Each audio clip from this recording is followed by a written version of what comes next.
بسم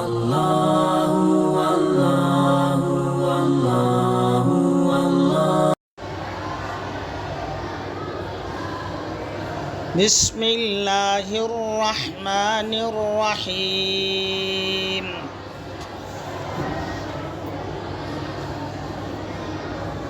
رب یسر ولا تعسر وتمم بالخیر وبک نستعین یا فتاح رب زدنی علما۔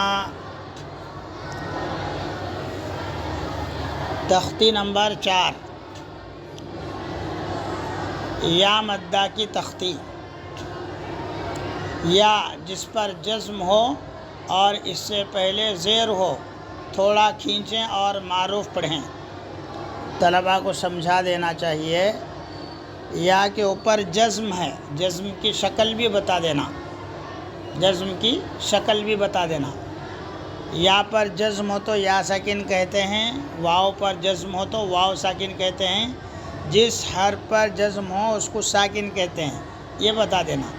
جب ساکن ہو جائے یعنی جزم آ جائے تو اس سے پہلے حرف سے ملا کر پڑھنا، یہ بھی بتا دینا، اور ہجے کر کے بتا دینا۔ حمزہ یا زیر ای، با یا زیر بی، تا یا زیر تی، ثا یا زیر ثی، جیم یا زیر جی، حا یا زیر حی، خا یا زیر خی، دال یا زیر دی، ذال یا زیر ری، را یا زیر ری، زا یا زیر زی، سین یا زیر سی، شین یا زیر شی، صاد یا زیر صی، ضاد یا زیر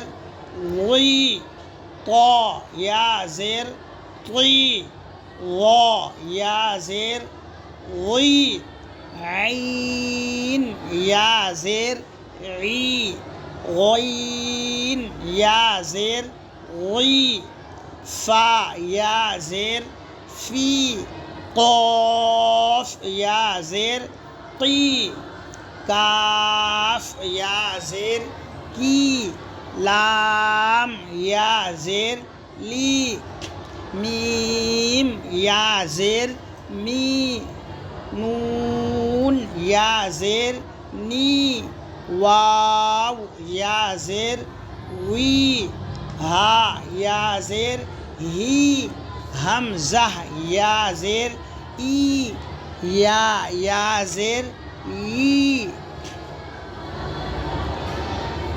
اس میں بھی مجہول نہیں ہونا، اے بے تے، یہ کیا ہے؟ مجہول والی آواز۔ ایک ہے بالکل مجہول ہونا، ایک ہے مجہول کے طرف آواز جانا، بوئے مجہول، بوئے مجہول، یہ بھی نہیں ہونا، یعنی مجہول کے طرف بھی آواز نہیں جانا۔ تھوڑا سے دبا کر زیر پیش کو پڑھیں، اور زیر کی آواز نیچے کو جاتی ہے، یہ خیال رکھیں۔ تو زیر کو کھینچتے وقت نیچے کو کھینچنا، نیچے کو دبا کے کھینچنا تو معروف ہوگا، نرمی بھی آئے گی، معروف بھی ہوگا۔ اور پیش کو کھینچتے وقت آگے کی طرف آواز کو بھیجنا، آگے کی طرف تھوڑا دبا لینا، معروف ہوگا۔ اور زبر کو کھینچتے وقت اوپر کی طرف کھینچنا آواز کو، زبر کی آواز اوپر کو اڑتی ہے، تو اس کا خیال رکھنا۔ وہی یہ تختی میں بھی وہی کام کرنا ہے، یعنی پورے قاعدے میں، بلکہ قرآن مجید میں مستعلیہ موٹے حروف، اس کا کیا درجہ ہے اس کو بھی خیال کرنا چاہیے، اس کے درجات ہے۔ اس سے پہلے ہم بولنا چاہے تھے، لیکن یہاں پر چوتھی تختی میں بتانے کے لیے بتائے تھے۔ ابھی سمجھ لیجئے اس کو. پر کے 4 مراتب ہیں، مستعلیہ کے اور را کے بھی پر ہونے کے 4 مراتب ہیں. سب سے پہلے درجہ زیادہ جو پر ہوگا تو وہ درجہ ہے مستعلیہ یا را کے ساتھ بھی، را بھی مستعلیہ بھی، الف مدہ کے ساتھ اول نمبر پہ پر ہوں گے، زیادہ پر ہوں گے. جیسے طولا، قولا، اس طرح سے. اور اس کے بعد کا جو نمبر ہے زبر والا، زبر ہو، قوف زبر قو، اس طرح سے، را زبر را، اس طرح سے. یہ دوسرا نمبر ہے. تیسرا نمبر ہے پیش کا، قوف پیش قو، قو، اس طرح سے. تو پیش تو، تو، اس طرح سے. پورے مستعلیہ اسی طرح سے، را بھی اسی طرح سے جناب. اور مستعلیہ کے لیے یہ چیز ہے، اب میں جو بتا رہا ہوں، را کے لیے نہیں، چونکہ را کو زیر ہو تو باریک ہوگی، را کو زیر ہو تو باریک ہوگی، تو یہ مستعلیہ کے لیے ہے. چوتھا نمبر ہے مستعلیہ کو زیر ہو، جیسے تو زیر توئی، توئی، یہ چوتھا نمبر ہے، یعنی کم درجہ ہے، پر ہونے کا کم درجہ ہے. قوف زیر قی، قوئی، قوئی، اس طرح سے نہیں، قی، قی، اس طرح سے. تو یہ 4 درجات ہوئے. علماء نے لکھا ہے کہ پھر جزم کا مسئلہ آتا ہے، مستعلیہ کو جزم آئے، مستعلیہ کو جزم آئے اور اس کو کتنا پر پڑھنا چاہیے، اس کا مسئلہ آتا ہے. تو علماء نے لکھا ہے مستعلیہ کو جزم ہو، مستعلیہ ساکن ہو، اس سے پہلے زبر ہو تو زبر کے جیسا پر کرنا، یعنی دوسرے نمبر پر آئے گا. پیش ہو تو اس سے پہلے پیش کی طرح سے پر کرنا، اس سے پہلے زیر ہو تو جیسے زیر پر ہوگی مستعلیہ کی، اسی طرح سے وہ بھی پر کرنا. جیسے اطعمنا، اطو، یہ زبر کے بعد تو زبر تو، اس طرح سے. اور پھر پورے مستعلیہ اسی طرح سے ہے. پیش کا لا اقسم، لا اقسم، اس طرح سے. اور زیر ہو تو زیر کی طرح، جیسے اقرا، اقرا، یہ اچھی طرح ذہن نشین کر لینا چاہیے. اور اہل علم الگ سے بھی بیان کرتے ہیں تھوڑا سے، لیکن یہ میں جو ترتیب بیان کیا ہوں یہ اصول التجوید میں ہے، اصول التجوید دوم میں یہ ترتیب ہے. اور را کو جب را ساکن ہو، اس سے پہلے زیر ہو، اس سے پہلے زیر ہو تو وہ آخری درجے کا پر ہوگا، یعنی چوتھے درجے کا پر ہوگا. اہل علم اور بھی درجات بتاتے ہیں. ایک رائے یہ بھی ہے کہ جتنی شکلیں پائی جاتی ہیں زبر زیر پیش جزم کے، جتنی شکلیں پائی جاتی ہیں اور اتنے ہی جو ہے مراتب ہیں، اتنے ہی مراتب ہیں. بہرحال ان درجات کا بھی خیال کرنا چاہیے. اس کا قاعدہ ہے یا ساکن سے پہلے زیر ہو تو یا مدہ ہوگی، ایک الف کھینچ کر پڑھنا چاہیے، ایک الف یا 2 حرکات کھینچ کر پڑھنا چاہیے. اس میں بھی معروف کا خیال کریں گے اور مجہول سے بچیں گے. اور کون سا حرف ہے، پر ہے یا باریک ہے، پورے اس کے صفات کا خیال کریں گے. ابھی تو میں ہجے کیا ہوں، تو پھر رواں بیچ بیچ میں سے جو عام طور پہ جن حروف کا خیال زیادہ کرنا چاہیے وہ بتا رہا ہوں. رواں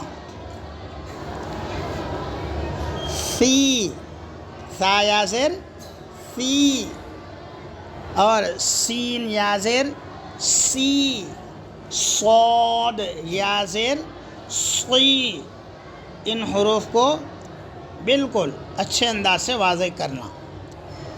ہا یا زیر ہی، ہا یا زیر ہی. ذال یا زیر ری، و یا زیر وی. تو یا زیر توی، تا یا زیر تی. بالکل فرق رہنا، موٹے موٹے رہنا، باریک حروف باریک رہنا. حمزہ یا زیر ای، یا زیر ای. بہت فرق ہے. مخرج کا خیال کرنا، صفت کا خیال کرنا. اس طرح سے طالب علم کے ذہن میں بٹھانا، وہ سمجھ جانا کہ یہ کون سا حرف ہے، باریک ہے یا موٹا ہے، اس کا مخرج کیا ہے. مخارج وہی بتانا چاہیے. آپ جو بھی ترتیب ہے یاد دلانے کی یاد کر لیجئے. مخارج اصول التجوید کے حصے اول سے یاد دلائیں تو بہت اچھا ہوگا، اس کے اندر اچھی ترتیب ہے. یا جو بھی مناسب جہاں سے پرچہ مل جائے، فیض العلوم سے بھی آپ کو پرچہ مل سکتا ہے، ویسا کر سکتے ہیں. پھر نیچے دینی فیہ ارنی کتابی اجیب یواری مفاتیح رازقین عبادی عذابی تماثیل مقادیر اخیہ بنیہ. اور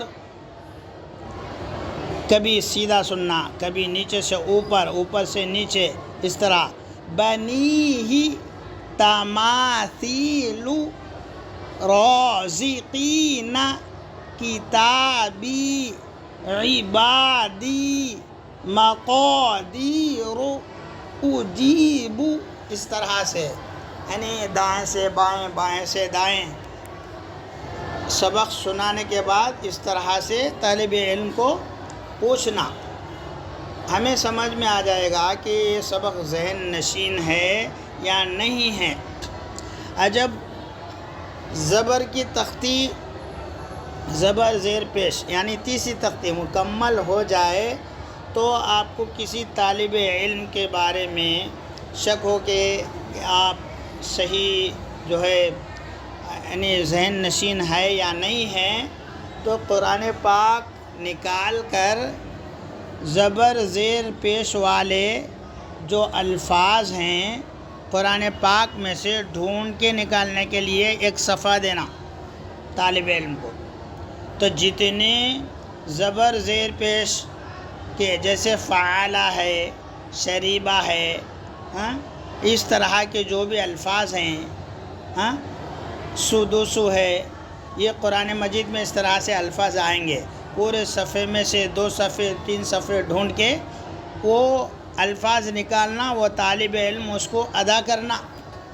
اس قدر جو ہے ان کو ذہن نشین الفاظ ہو جانا. وہی الفاظ ملنا کوئی ضروری نہیں ہے جو قاعدے میں ہیں، بلکہ سے حرف یعنی 3 حروف جس کے فعالہ کے وزن پہ، شریبہ کے وزن پہ، سدوسو کے وزن پہ جو بھی آئیں گے، وہ الفاظ کو ڈھونڈ کر وہ الفاظ جو ہے سمجھنا. طالب علم اگر جو ہے کمزور ہے تو ایسے بھی کر سکتے ہیں. کمزور ہے طالب علم تو ان کو ذہن نشین ہوا نہیں ہوا، وہ صرف قاعدہ ہی رٹنے میں رہ گئے، آگے کی سمجھ پیدا ہوئی یا نہیں ہے، تو وہ سب باتیں انشاءاللہ سمجھ میں آ جائیں گے ہمیں. ان کے لیے کیا ترتیب، مزید محنت کرنا نہیں کرنا، وہ بات سمجھ میں آ جائے گی.